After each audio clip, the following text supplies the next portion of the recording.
suicídios.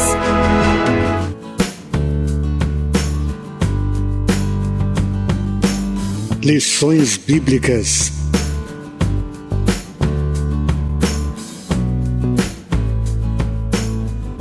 Provai se os Espíritos são de Deus.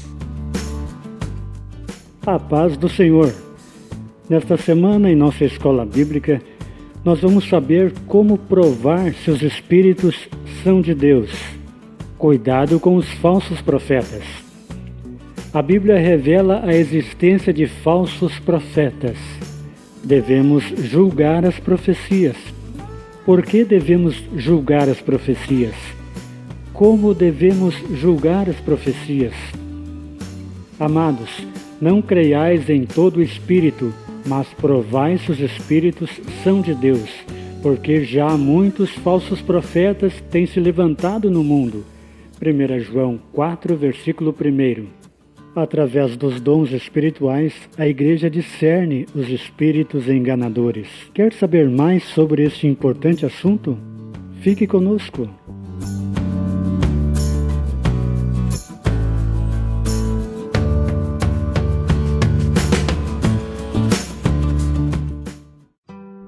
No resumo de hoje, nós vamos saber como provar se os Espíritos são de Deus. Na lição 9, nós vimos os meios pelos quais Tobias, Sambalate, samaritanos, Gesem, os inimigos da obra de Deus, como eles se utilizavam de ataques para paralisar a obra de Deus, para paralisar aquilo que os servos de Deus estavam fazendo para Deus. Na lição de hoje, nós queremos fazer este resumo, mostrando que através de falsas profecias, o inimigo se utiliza quando ele não consegue de forma frontal, quando ele não consegue nos atacar, então ele usa de outras artimanhas. Ele está sempre atento e usa de artimanhas como falsos profetas, suborna profetas. Se o profeta estiver na carne ou der lugar ao diabo, ele vai se sujeitar a esse tipo de coisa, como nós vamos ver na lição. Quase aconteceu com Neemias, só não aconteceu porque ele era homem de oração, homem que conhecia as Escrituras. Então chega Sambalate, Tobias, o mesmo que disse, vocês até podem reconstruir os muros aí, mas vindo uma raposa, passa por cima do muro aí, já cai o muro de vocês aí, uma zombaria descarada. A gente sabe que raposa é um bichinho pequeno, então ali houve uma zombaria sem tamanho. Então era este mesmo Tobias, junto com Sambalate, que subornaram uma profetisa. Essa profetisa, ela teve grande proeminência no passado, mas por último estava dando lugar ao diabo. Então eles conseguiram subornar essa profetisa por nome Noadias. Então ela se dirigiu a Neemias e disse, olha, estão querendo te matar. Você precisa sair daí imediatamente e vamos até o templo, até o meio do templo, e você se esconde lá, porque eles vão vir à noite e vão querer te matar. E alguns historiadores dizem que esta distância que Neemias deveria percorrer até chegar no templo era em torno de 30 e poucos quilômetros. Realmente, além de uma emboscada, era também uma distração para que ele perdesse grande tempo, deixar de fazer a obra que ele estava fazendo, perdendo um tempo enorme. Nós sabemos que de carro nós fazemos em torno de 30 quilômetros, já dá aí, dependendo do trânsito. Nosso trânsito de hoje aí daria mais de 1 hora, né? Mas se fosse um trânsito livre, daria, quem sabe, aí uns 40 minutos de carro ou de moto.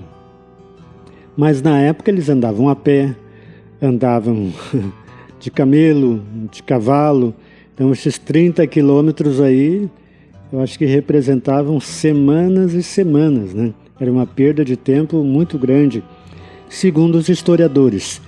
Fora o fato espiritual de que Neemias conhecia a palavra de Deus. Então ele disse, mas eu vou me esconder, eu vou fugir. Um homem na minha posição, era governador, tinha ali pessoas a seu serviço, guardas ali para lhe proteger. E, acima de tudo, a proteção de Deus. E deixar de fazer a obra que Deus tinha colocado no seu coração para fazer, eu fugiria. E no templo, eu não sou sacerdote, ali ele percebeu que era uma emboscada dos seus inimigos.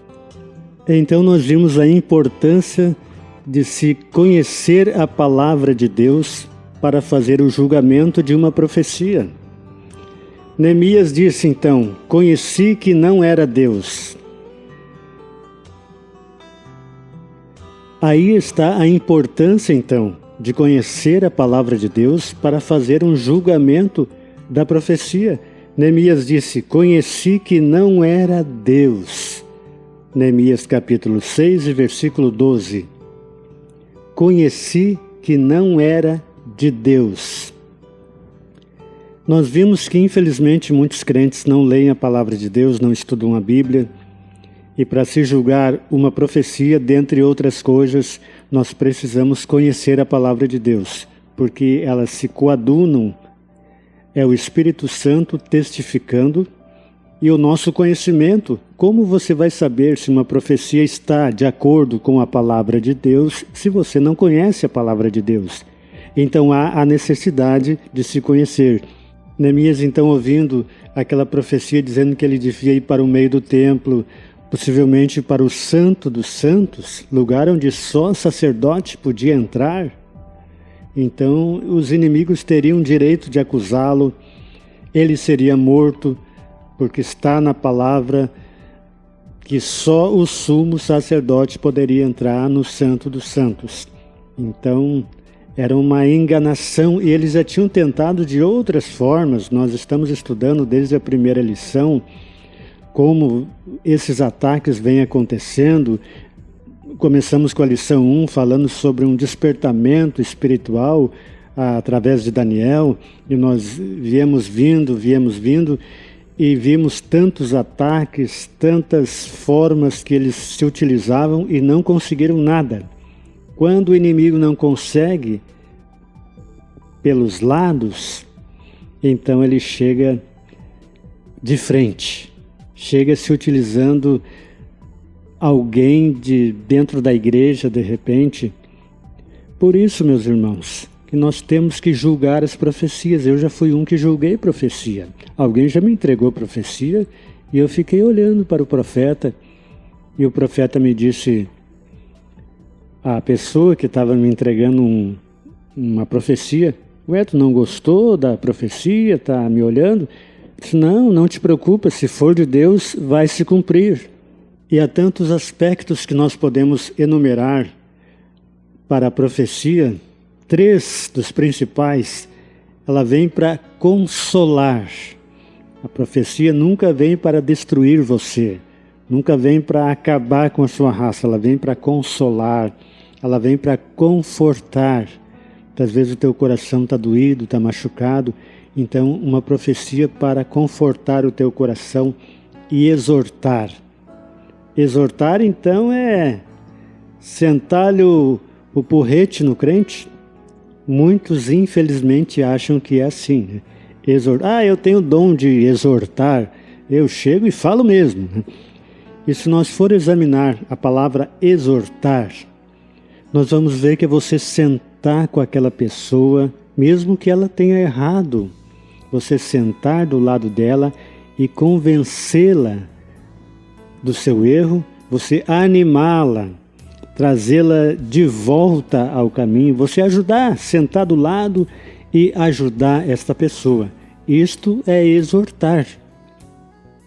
Não é acabar com a pessoa porque ela tem uma alma Então nós devemos ter cuidado com essas falsas interpretações. Outra coisa é oração. Nós vimos que não precisaria então a gente orar. Para que orar? Vai lá no profeta, põe a mão na cabeça e fala alguma coisa lá, assim diz o Senhor. Não precisa nem orar mais.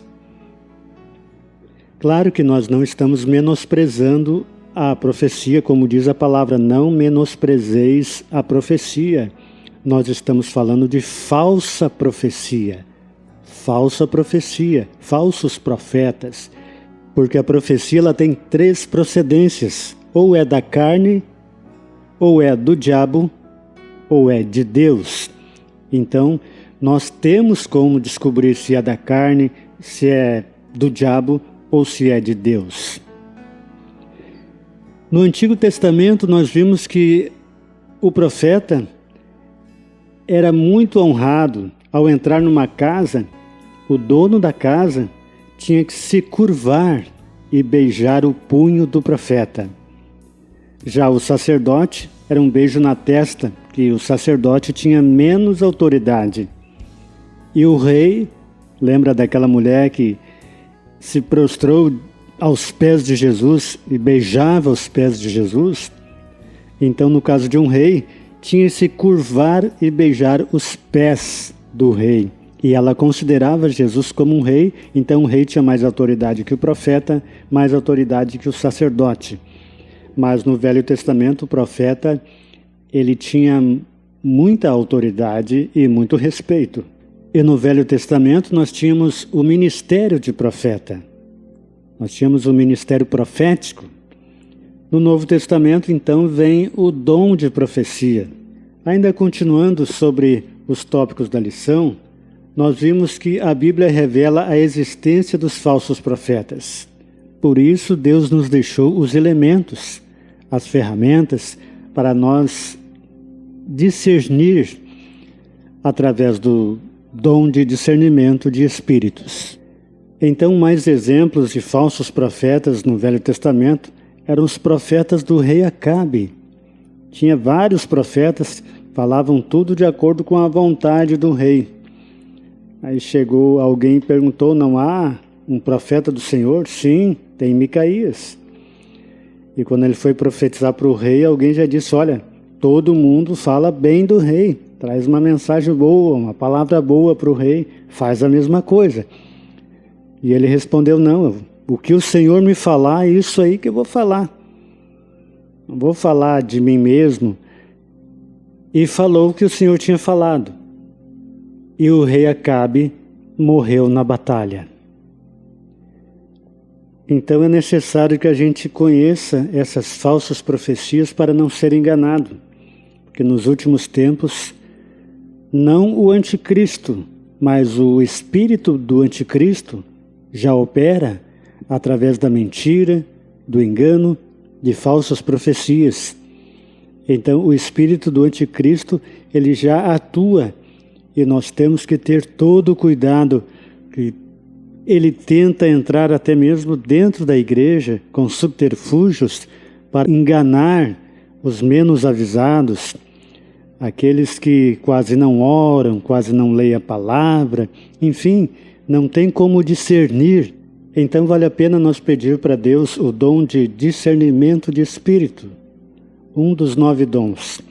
Nós sabemos então, falando em dons, nós sabemos que temos variedade de línguas, dom de línguas, interpretação de línguas, cura, operação de milagres ou de maravilhas. E temos também palavra de sabedoria, palavra da ciência ou de conhecimento e discernimento de espíritos. E nós vimos também que esses dons, eles são classificados, eles têm uma subdivisão, como de inspiração, nós temos o dom de variedade de línguas, o dom de línguas e de interpretação de línguas. E como dons de poder, nós temos a cura, operação de milagres ou de maravilhas e também a fé. E como dons de revelação, nós temos a palavra de sabedoria, a palavra do conhecimento ou ciência e o discernimento de espíritos, que é o que nós estamos estudando aqui. Discernimento de espíritos e também profecia. Como discernir se uma profecia é de Deus, é da carne ou é do diabo. Então, urge nós buscarmos que Deus quer nos dar. Os dons são revelações especiais que Deus dá à sua igreja para o bom andamento, para que a sua igreja seja madura. E nós vimos aqui também que não é uma coisa que Deus pega, você se converte, Deus dá, ou dali a alguns anos que você é convertido, Deus dá para você os 9 dons. Existem muitos outros dons ministeriais, enfim, tem a questão dos talentos também. Não vamos poder aqui entrar nessas questões porque esse vídeo é um resumo, é um compacto da lição, mas tem os talentos que a gente poderia falar, dons ministeriais e um pouquinho sobre cada um dos 9 dons, mas não vamos ter tempo de falar sobre todas estas coisas. Mas o básico aqui que vamos falar é que Deus não dá de vez, pegar e dar assim, de uma vez por todas, vamos dizer assim, de acordo com a sua fé, de acordo com o seu buscar, conforme você vai buscando a Deus, conforme você vai trabalhando, porque tem gente que recebe os dons, mas não utilizam. Deus quer usar a pessoa e a pessoa não utiliza aquele dom, ele está com o dom enferrujado. Então, de acordo como você vai utilizando os dons, vai fazendo a obra de Deus, vai demonstrando para Deus que você quer ser usado com aqueles dons que Ele te dá, então Ele vai acrescentando, vai aperfeiçoando em você, porque os dons podem ser aperfeiçoados na medida que você vai usando, como o dom de profecia, por exemplo.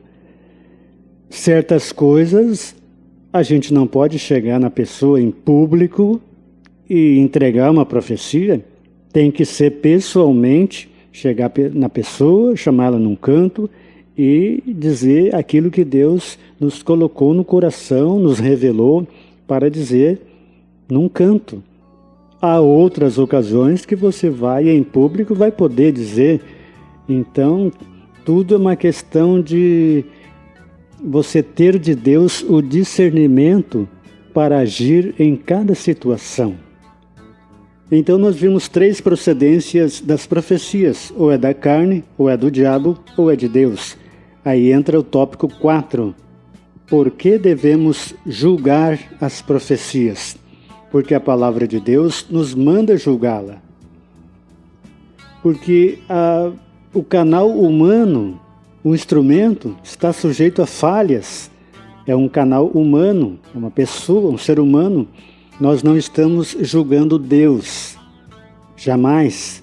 Nós estamos julgando a profecia pelo canal humano.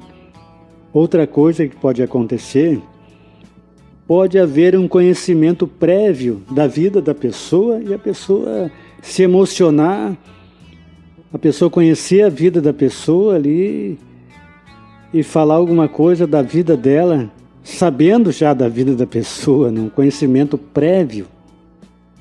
Então, por isso, há necessidade de julgar a profecia. E mais uma coisa também, o profeta tem que ter uma vida no altar.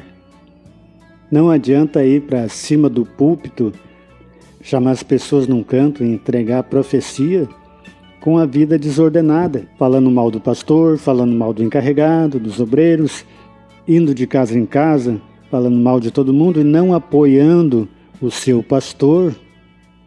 O pastor é o anjo da igreja. Quem trata com as ovelhas são os obreiros, é o pastor. Mas quem trata com o pastor é Deus. Então, se tem alguma coisa para reclamar, reclama para Deus. Vai orar a Deus e fala com Deus. Então, temos que ter todo um cuidado. A profecia, então, pode ser julgada. E temos que ter este cuidado, porque pode haver um um conhecimento prévio, mas a pessoa tem que estar, não adianta estar com a vida desordenada, com a vida... Uma pessoa que não aparece num culto de oração, culto de ensino, uma escola bíblica dominical, ela nunca aparece. Não tem quase conhecimento da palavra, não tem poder porque não está nos cultos de oração.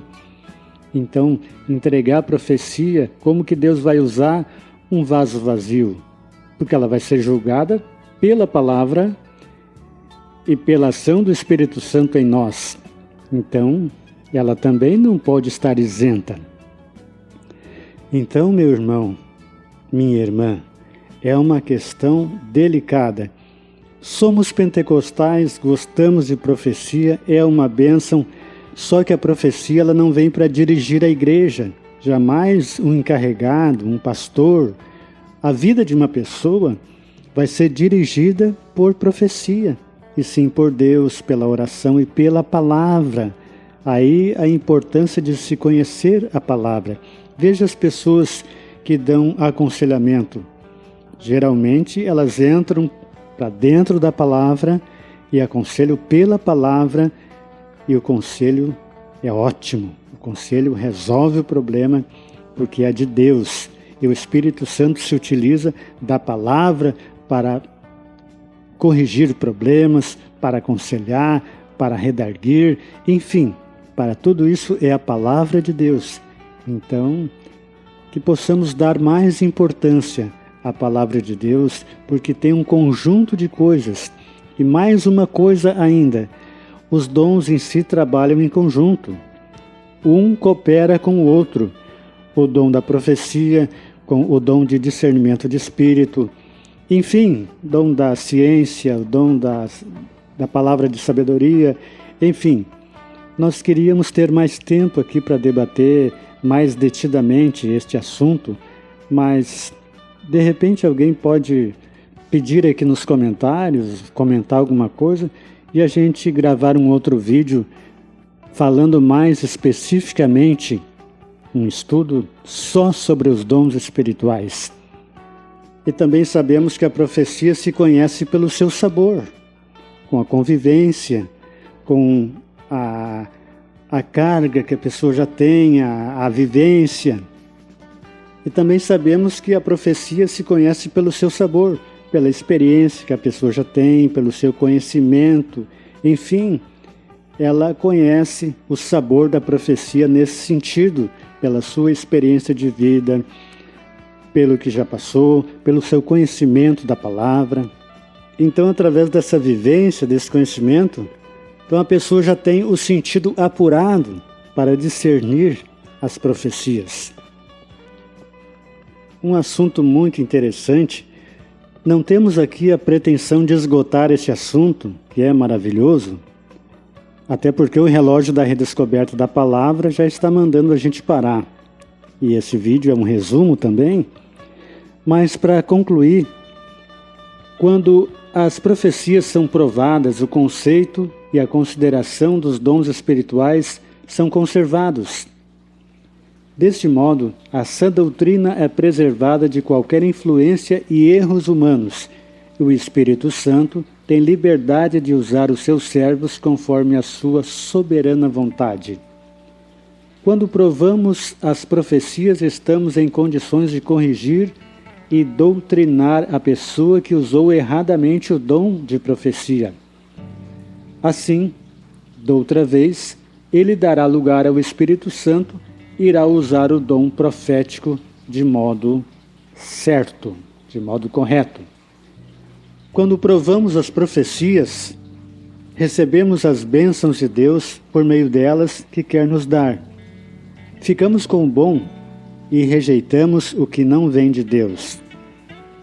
Então, este era o assunto que nós tínhamos para hoje, nosso resumo, e queremos estar sempre alerta e em oração para que Deus nos ajude, Deus nos dê o dom de discernimento de espírito, para a gente discernir os maus espíritos, discernir as profecias que vêm da carne, que vêm do diabo, e ficar com as coisas que vêm de Deus.